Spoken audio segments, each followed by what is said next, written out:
This episode was recorded in Nashville, Tennessee, days prior to the recent major ice storm.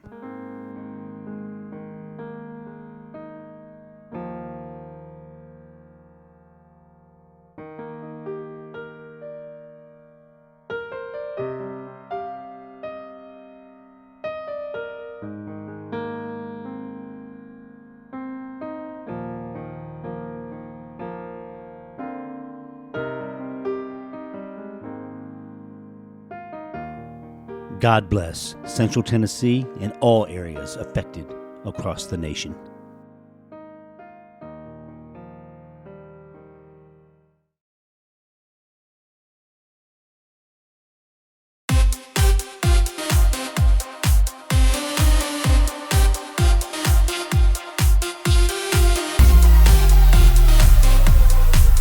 What's happening, everybody? Welcome to iShowcase Music Podcast. We are in the Music City, Nashville, Tennessee. This is not a fake scenery behind me. This is downtown Nashville. We can look out and see Broadway and all the wonderful musicians and singers and all the new friends I've made here in Nashville. It's amazing. So I wanted to talk to you all today about AI and how it's just changing the music industry. And even for us professionals, you know, it is a helpful tool. It is crazy, but it can also make you feel a little inferior, a little. It's humbling because these AI voices are really, really good. They are really good, and I'm over here sitting there like, oh my gosh, I just got this track, and I didn't even spend hours and hours and hours, which is part of the fun and all of the fun in the studio, making that happen with a real singer. I'm on the fence about a couple things, but using it as a tool is pretty darn amazing. And I'm going to show you and talk to you about how to do so. What I've been doing personally is writing my music, writing my lyrics, and using Suno especially. I've been using Suno AI to demo my songs, just to give me some ideas. I go back in there, change the props. So the song is mine. I have a pro account, which is really cool about Suno. If you get a free account and you think you're writing these masterpieces, they own all the copyrights. They own all the publishing. If you have a pro account, which I think cost me $100 for the year, a pro account, then you own all the publishing. You own all the copyright, even to the fake voices, the fake solos, the fake arrangements, and you can release it on DistroKid, you can release it on TuneCore. I think there's prompts on there saying that, you used AI or whatever, but I haven't done that. I haven't published one song in AI, and I don't know if I'm going to ever. But like, not using AI on any level, whether it's ChatGPT, whether it's Gemini, Suno, or some of the other brands, is similar to saying you weren't going to use the internet in 1997. It's here. It's here to stay. It's progressing. It's getting stronger. It's getting smarter. And the best advice I can give is just to adapt. Make it happen one way or another. So what I've learned by uploading, I'll upload like my piano track, and then I'll upload all my lyrics, and then I'll say exactly with precision exactly what I want the horns to do, bass to do, drums to do, all the tracks. And then what's really cool about Pro is they'll let you export the stems. So I can export the stems to any song I just demoed, keep what I want, get rid of what I want. What I've found is when you export the stems, be very, very careful, because they can export in WAV, but they aren't accurate. There's some chop off, there's some glitches, so what I do is export it out, put it into Logic, and then I'll drop a new piano bass, drop a new bass place, drums most likely if I need to, and it sounds fuller, and it sounds great when you master it with Ozone. I guess we're up to Ozone 11 now with Native Instruments. So that's what I've been doing. I've been, once again, putting in my piano lines and my full songs, putting in my lyrics, saying I want an R&B male vocalist to sing this, and I want background vocals, or I want this to be a gospel style blues, they'll give me the style that I put in. However, I usually keep it true to what I wrote. So I've done this on a couple of occasions. Once again, have not officially published anything, because what I'm going to do on my album is go back, redo the vocals, redo, like I said, the bass, the keyboards, the organ sounds, the strings, whatever I need to do. A couple snippets here and there of some really cool guitar sounds. I think out of everything on Suno, I'm thinking the vocals are pretty intense. They're pretty good. I've been impressed, and I've been like, well, wait a second, that sounds like somebody, but who does it sound like? So you can't exactly pinpoint it, but I do know that they use some of the same voices on some of the same songs. I think right now we're at like 2 or 3 hit songs, AI songs on the charts, which the charts are being, open-armed with it all. They're understanding and embracing. I think, don't correct me if I'm wrong, I think Warner Brothers is working with Suno, and I think Universal Music Group bought out one of the other AIs. So I think the music industry knows it's here to stay, but it's all about how you adapt to it, and what you make of it. You can't be scared of it, especially if you're a singer, because the funny thing about the AI vocals is the fact that it does give some soul, but it's soulless. I'll say that again. It gives some soul when it's singing, but there are imperfections, and it's really tough. You have to have a trained ear to know if it's not human or not, and sometimes that even a trained ear gets fooled. So let's go through the process again. Put your song in there. Get the pro, first of all, to maintain your copyrights and your publishing. Get the pro account if you're using Suno. Put your guitar riff in there, your guitar, the whole song on guitar, the whole song on piano, the entire song. Put the entire lyrics in there, typed out. Tell them the exact vocal you want. Tell them the style you want the song to be and what your intention was from the beginning, and let it rip. Then you can go to, I think version 5.0, 5.3 or something like that. It'll master. So you can master it. It'll give you the best sound ever, and it'll also give you 2 to 3 different renditions of that arrangement of your original song. So what I'm finding out as a producer is music I wrote back in 2016, 2017 that with iShowcase TV and everything else going on, I haven't been able to get to in 10 years.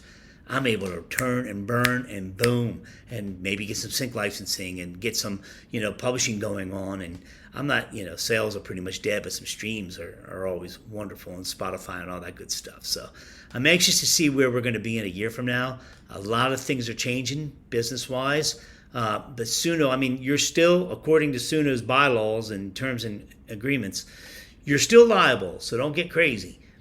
People can still come after you and say, well, that's my voice. Well, that's really hard to prove, unless it's Justin Bieber or Taylor Swift or somebody, directly that you're using. There are some songs that could sound similar to others, but if you write your own music and you put it in there and you just want some ideas, you just want to get some really cool ideas, I don't think there's anything wrong with that. I think it's actually really, really cool. Now, how does that work with, in Nashville especially, there's so many songwriting committees, songwriters nights at Bluebird, Fox and Lock, and all these awesome places. How does that embrace AI? I think it trains AI. I think the more we put into it, the more input it gets, the smarter it gets, and the better the recordings become. So it's an interesting time we live in the music industry. As a producer, I'm loving it. As a songwriter and artist, as an artist, it pisses me off because these vocals are better than anything I can record. But I'm going to still try because I still have this soul, and try to pull off a couple really cool things. But as far as background vocals and stuff, if I don't have I think it's 2:30 in the morning, I'm going to call up a background vocalist to come record. That's a little creepy, right? So to get AI background vocals and to just blend them in to where you can never tell. You can never tell.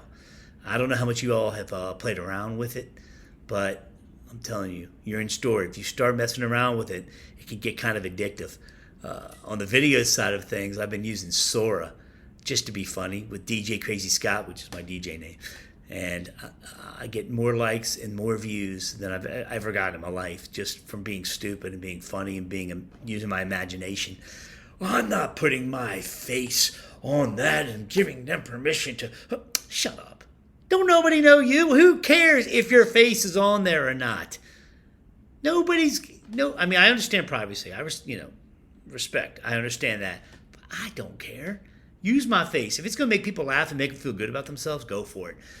Musically, if I can enhance and get even better than where I started, go for it. But don't abuse it, Don't think, here's my key issue to end this podcast and this episode. Are you ready? Don't think you're a true musician and true songwriter just because you know the software and just because you use Suno. You are not. You are not. I don't know. I'm anxious to see if they're going to start giving away AI Grammys for best AI production. I very much doubt it. But please don't go there. Don't think you're all that and that you're a producer or a real songwriter. We've put years and decades in our life's work into writing songs, writing lyrics, writing arrangements, producing those arrangements, mixing those arrangements. So there is still a much better quality coming out of the studios. That's not going to change. Okay, let me give you an example. When I was DJing, well, I've been DJing for 30 plus years, and the iPod, iPod, the iPod came out. And everybody was like, oh, DJs are done. They're done forever. It's over. And I said to myself, wow, damn, I might be retiring early because they might have a point. Nope. The iPod only allowed people to play their playlists, but on a live event, there are so many people that made the mistake of becoming what I call iPod DJs. So they would go there plugging their iPod, and it was the most horrible party ever because you lost the human factor, the humanization of it. You lost the character, the personality, the being the glue to bring it all together, and boom, boom, boom. There's so much psychology behind that, right? So my point is this: as you can see, the sun's going down. That's wild. Wow, we're getting a sunset in Nashville while I'm talking. That's amazing. There's so much psychology with this as far as the iPod did not wreck DJs. It only made us stronger. It made our lives easier. Serato and being able to do those playlists and iTunes and being able to be a lot more assertive. I mean, I started off on cassettes actually and beat mixing on 12-inch and vinyl and all that great stuff. AI with these vocals and these arrangements and these musicians and it's pretty cool. It's really cool, but it's not going to end, and I don't think it's going to ruin the true musician, the true recording artist, the true vocalist. I think the big TV shows did more harm to the music industry than AI will ever do, as far as oversaturating the industry. You can get oversaturated. There's too much music. I think there's like 1 million songs that go out per day.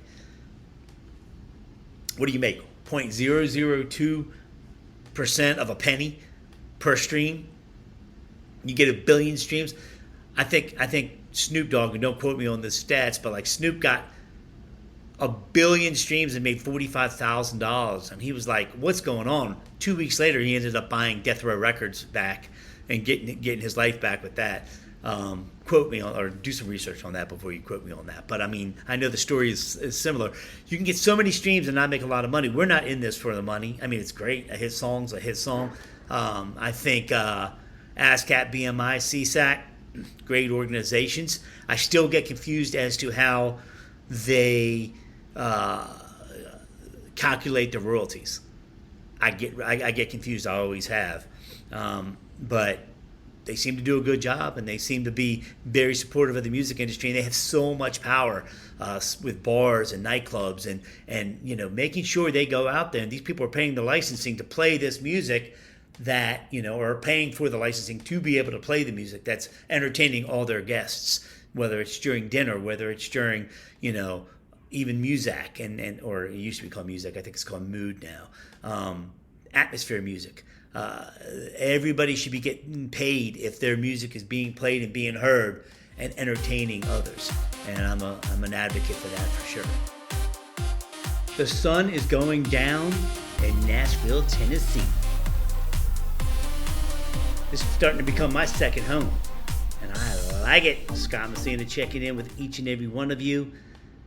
Not many big interviews, ready to go and produce this week. I'm more like, really? To be honest, I brought the wife. I brought Ask Tammy. You can check out that podcast too. I brought Tammy with me to see if we would really like becoming locals here in Nashville, to make this our second home. We reside in Florida right now. We love it. And there's something about Nashville.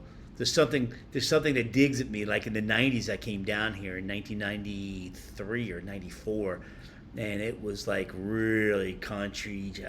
If I'd have just had foresight, if I could have just had a crystal ball and told the future of exactly what this would be in 2026, and a lot of these people on Broadway did exactly that.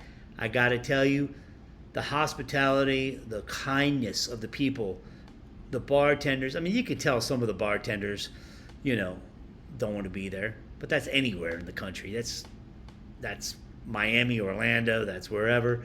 But mostly everyone is just as sweet as can be, happy and living their best life. The musicians, I don't think they're getting paid. I don't think they get paid at all. I talked about this last year when I was in Nashville. I don't think they get paid very much, and then they're shaking all the tourists down for. I saw $500, 5 different bands, $100 to play Freebird by Leonard Skinner. And I'm like, if I heard that, I love that song. Don't get me wrong. It's absolute a musical masterpiece. And, $100 and I'll play, what? But if you take into consideration that they're really not getting paid, that, I guess it's not much. $20 per song request. Now, the cool thing is the QR codes and the Venmos and the, hey, just Venmo me, boom. And that's a brilliant way. I think most of the places I'm thinking would give probably minimum, and then on top of that, you get your tips. But I'm thinking to myself, that's no different than waiting tables or bartending. I remember back when Tammy and I worked at Ruby Tuesdays, we were making, what, $3 an hour? $4 an hour. I was aging myself, plus tips. But by the time you got the tips, then you were making, pretty decent money. And I think the only reason, that was my only job I've ever had. The only reason I was there is to meet her, the love of my life, my soulmate. Anyway, love you, hon. And so the musicians are like on that level, and I think that there's some musicians, every year I come back here, or every couple months I come back, I see a lot of the same musicians in all the different bars, hopping bars, going band to band and doing their thing. And I'm like, that's what I'm talking about. Staying on that grind. We'll have enough time to sleep when we're all dead, right? They're on that grind.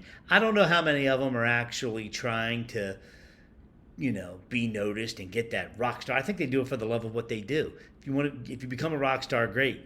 Garth Brooks started off at Bluebird Cafe. My friend Amy Curlin started that in 1983. One of my favorite venues. I think one of my 2 favorite songwriting and open mic night venues is obviously the Bluebird Cafe, and now Leaper's Fork, Fox and Lock, right on the strip in Leaper's Fork. Oh, it's so much fun going there and just seeing these talented people who some of them don't even realize how talented they really are. So I like going there as a producer just to listen, just to take a picture of all the names on there, follow their careers, follow their tours. You have somebody in a full tour getting ready to go out, but you'll have somebody on the microphone performing for the first time ever. That to me is absolutely amazing. So Leaper's Fork, Fox and Lock, definitely check it out. Bluebird Cafe, obviously over by Vanderbilt. Beautiful. Been around forever. So many superstars, like I mentioned, Garth Brooks, Taylor Swift. Tim McGraw, I think. Anybody who's anybody pretty much came out of there or came through there. And then the Leaper's Fork side of things, you have the Chris Stapletons, I hear, I don't know, there's a bunch of celebrities over there. I was told today by a realtor friend of mine, Jen, she said, You have to, in their bylaws, there are so many celebrities that live in Leapers Fork. You have to be voted in to be able to move there and live there as a resident. Justin Timberlake, Carrie Underwood. Justin actually sold his property, and I guess he's out west right now. But it's fun. I mean, because I'm in real estate also, and it's fun to sit back and kind of get butterflies again at this age and be like, man, if I start over, I mean, I can work wherever in the world, right from my studio in Florida, but to really find a second home, to really, look for some real estate and to start taking it really serious and say, hey, it'd be cool to have a second place. Well, why not do it in Music City? Let's go. Bridgestone Arena's getting ready to, for local Nashville people and people who know Nashville well, Bridgestone is the main arena where the Predators play, where all CMAs are always every year. And they, at Bridgestone, are getting ready to do renovations. I heard 75,000 square feet, and it's supposed to be the largest rooftop bar in Nashville, which would make sense. Because I was here on 4th of July, and the fireworks are absolutely insane. The people are insane, but they were orderly. Everything was just, regular drunk people and, stuff like that. But that's anywhere. Once again, that's anywhere. The fireworks off of a rooftop bar, that's where you want to be. New Year's Eve, 4th of July. I got to give a shout out to Posties. Post Malone. Post Malone has one of the sharpest, cleanest, and he has the newest bar on Broadway. He took over this nice little pizza joint, I forgot what it was called, right next door to the Johnny Cash Museum. He took that over, and then he took over, I forgot what it was, but this huge space right on that corner, so he pretty much encompasses that whole corner. The bands are great, the LED screens, what they've done in there technically, if you're a techie like me, unbelievable. They're doing the 1.9s, they're doing it's just sharp, it's focused, it looks like a performance. The only bad thing is that their lighting grid on the ceiling is a Dallas Cowboy star, and I'm not necessarily a Dallas Cowboy fan like Post Malone is, but I'll give them that. They did a good job. They did a really good job. They had a hell of a grand opening. Go on YouTube, you can check it out. Every star and their mother showed up.